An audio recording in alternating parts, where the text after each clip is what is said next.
You're listening to Happy Hour with Joby and Curtis.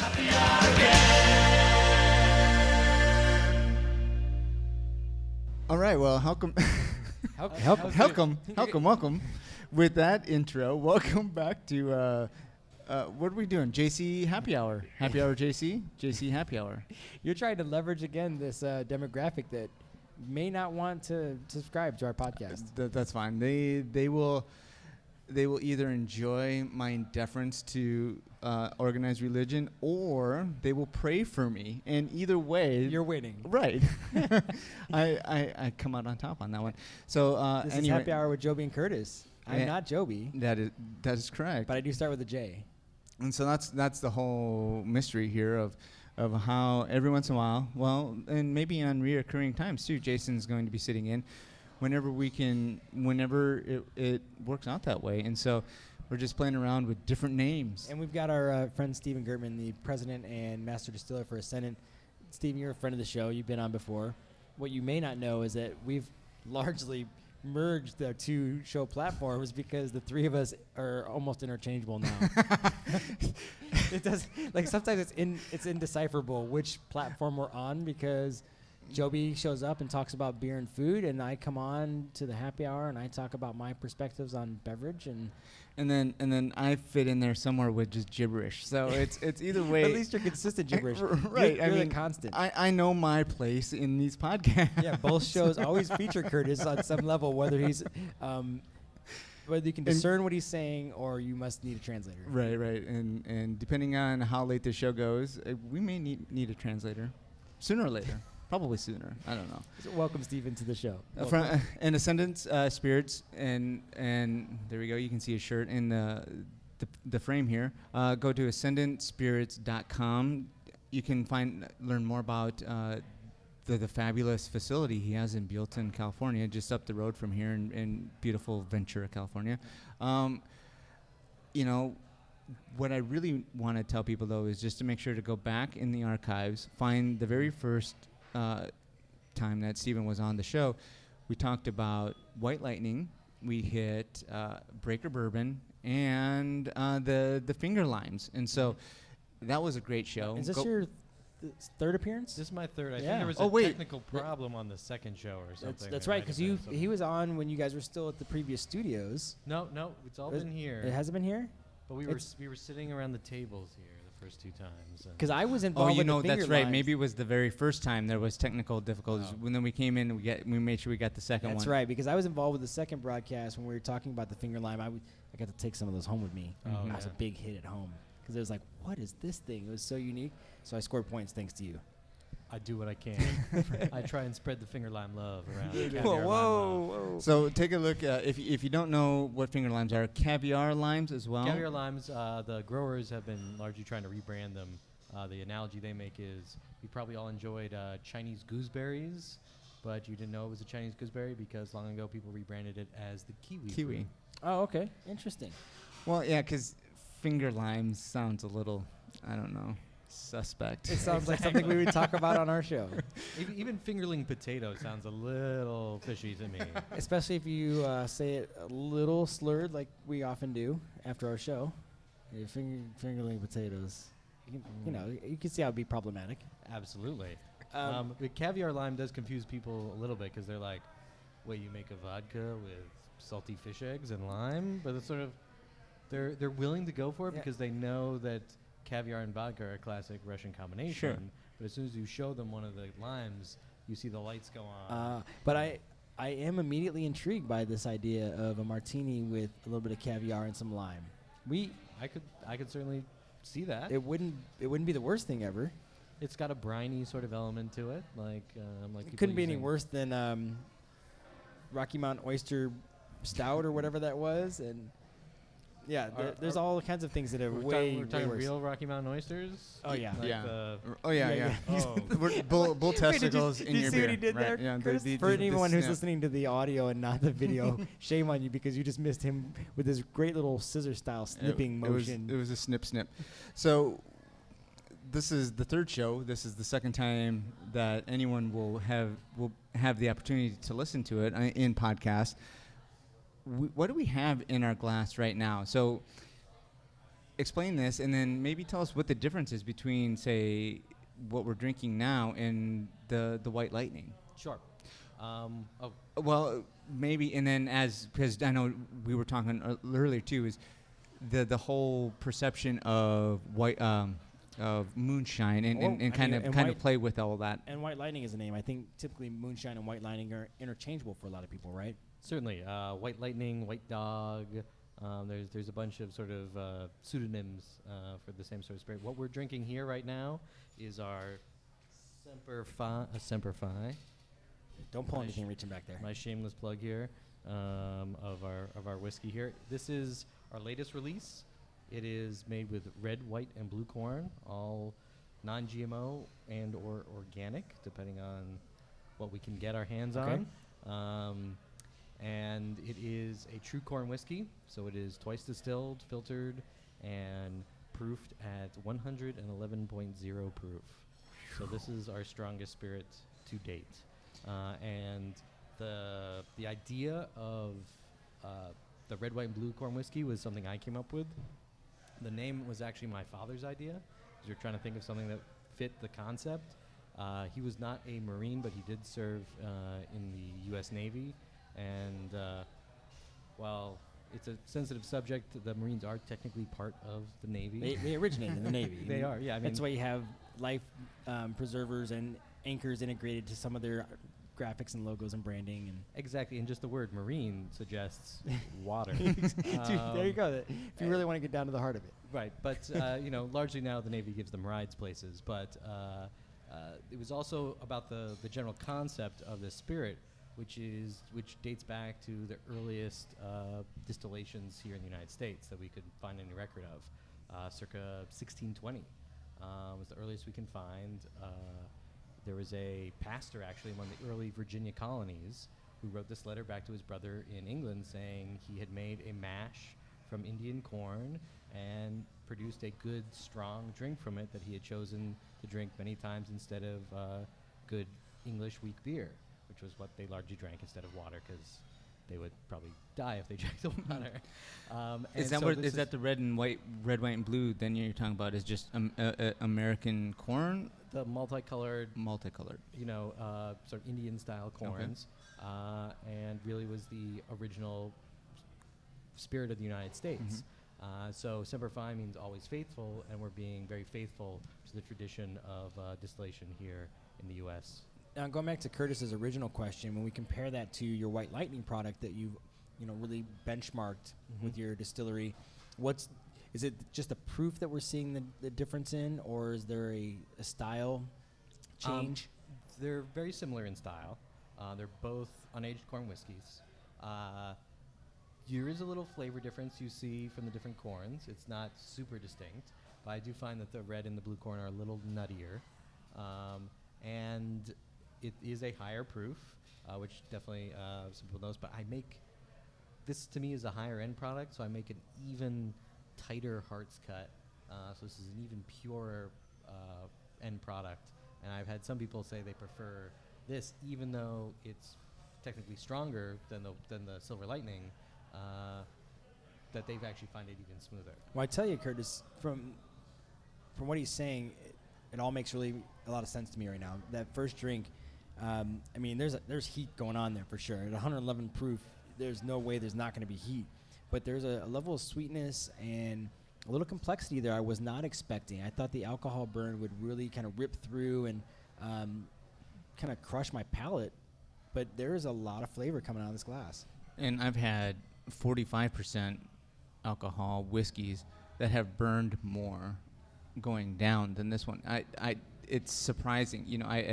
I'd forgotten that that's actually what it was that I was drinking, because it didn't have the burn going down. It had this really great alcohol warmth on the palate, but by the time I swallowed it, it just was this really nice warm, and I can still kind of feel it sitting down there, and it's warm, but it's all on the pleasant. And so you mentioned something which I think bears a repetition here, is the hearts and you have the tails and the heads cut. Is that right? So kind of explain. You were saying you made a tighter heart cut out of that. Correct. There's 3 classes of alcohol that we produce. For those who are not familiar, in our final distillation, the heads are the first things that come off, and they're deadly poison. That's what turns people blind and kills people if they don't know what they're doing. And the hearts is the good ethanol that we all enjoy drinking so much. And then the tails are these lower alcohols, things like propanol, that give really mean hangovers. So I was a little, I definitely always make sure I cut out all the heads, 'cause I don't want to poison anyone. Right. Disclaimer. Well, and that's the science part of this craft that you're involved in, is that you need to make sure that you're not including any of, is it the acetone? Is that what part of that? Acetone certainly isn't great to drink, but the really dangerous one is methanol. That's what attacks the nervous system and can cause blindness and death. Okay, so you're through whatever your readings that you're taking as this is distilling, okay, we're done producing this. Now it's time for the heart section of it. Okay, and we take alcohol readings, temperature readings, but really the final determination is actually made by smell. The human nose is an incredibly accurate tool if it's well tuned, so you can really smell the difference between the 2 alcohols if you know what you're smelling. Oh, that's fantastic.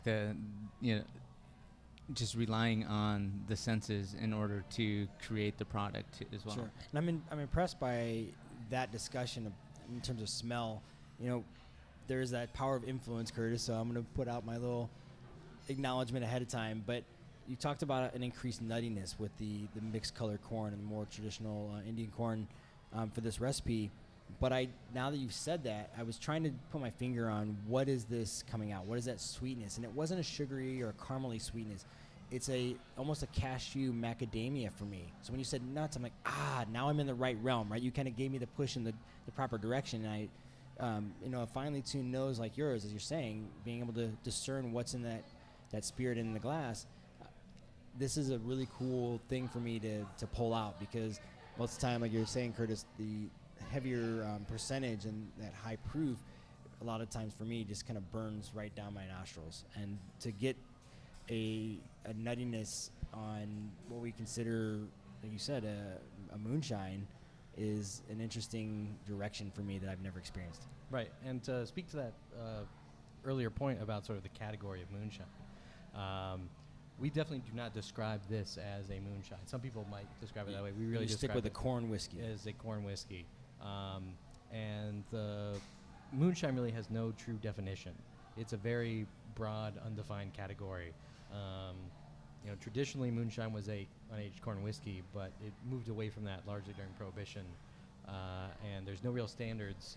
And there's a lot of things sold as moonshine nowadays that if you look at the fine print, it says neutral grain spirit. So it's essentially an unfiltered neutral grain spirit base. So basically a vodka that's not even as good as most vodkas because it's unfiltered. Now, just based on the number of distillers we've spoken to and my shot in the dark, based on what I know, it's the name as a generic description is because these guys were out in the backwoods in the hills by the shine of the moon creating these beverages, right?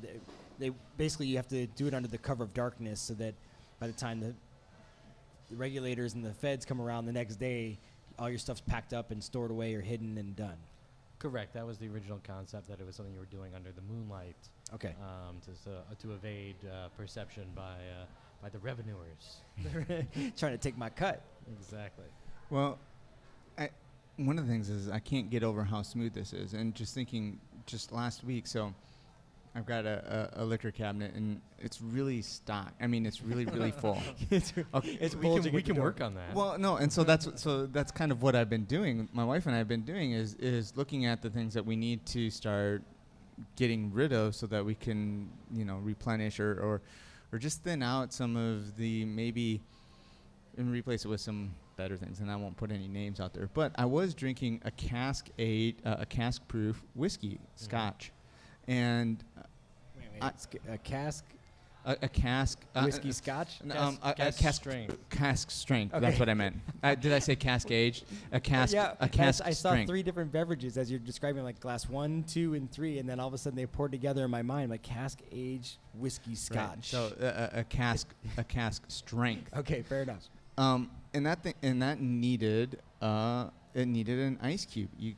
I could not do that, and it was just a tiny bit more proof of what we're drinking here. But this is still so smooth that pouring yourself a glass and then just sipping this for the evening would be a wonderful way to spend your evening.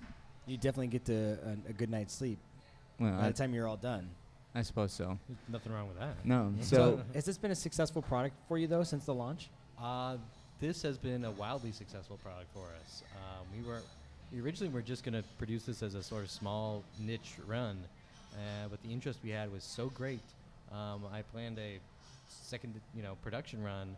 We've had to push it up in the schedule and plan to make more because of the response that we've had. Excellent. Like in New Jersey, our first pallet that we sent there sold before it ever landed in New Jersey. Oh, wow. So people were wanting this before it even hit the shelves. Exactly. Well, and this is a good maybe side topic as well. Is so you got distribution across the country right now. Then it sounds like.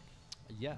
In the past couple of months, we pushed out to nearly 20 states around the country. We cover about 2/3 of the U.S. population now with our fantastic. distribution. Awesome. So I'm going to make a leap here, and you tell me either no, hasn't happened and we're thinking about it, or this is an awesome idea and you can help get credit for it later. Is this like a lightning round or something here?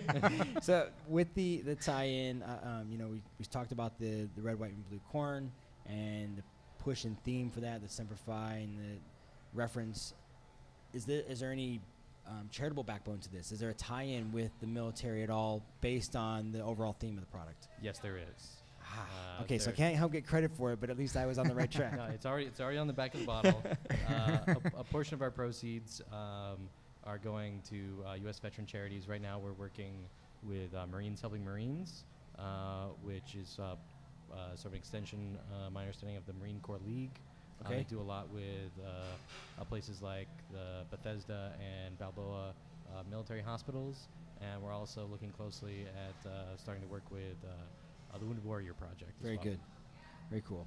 That's anytime we have someone come on with a product that's giving back, it's just so much easier to promote that product because, one, we don't like to have people on with crappy products. So we're drinking something delicious right now, but on top of that, you're giving back to the community with a good cause. So cheers to you, Stephen, and your team for making that happen. Well, thank you. And that was the second thing. Not only being Semper Fi, being faithful to the tradition of corn whiskey, but also honoring those who served and continue to serve. Very cool.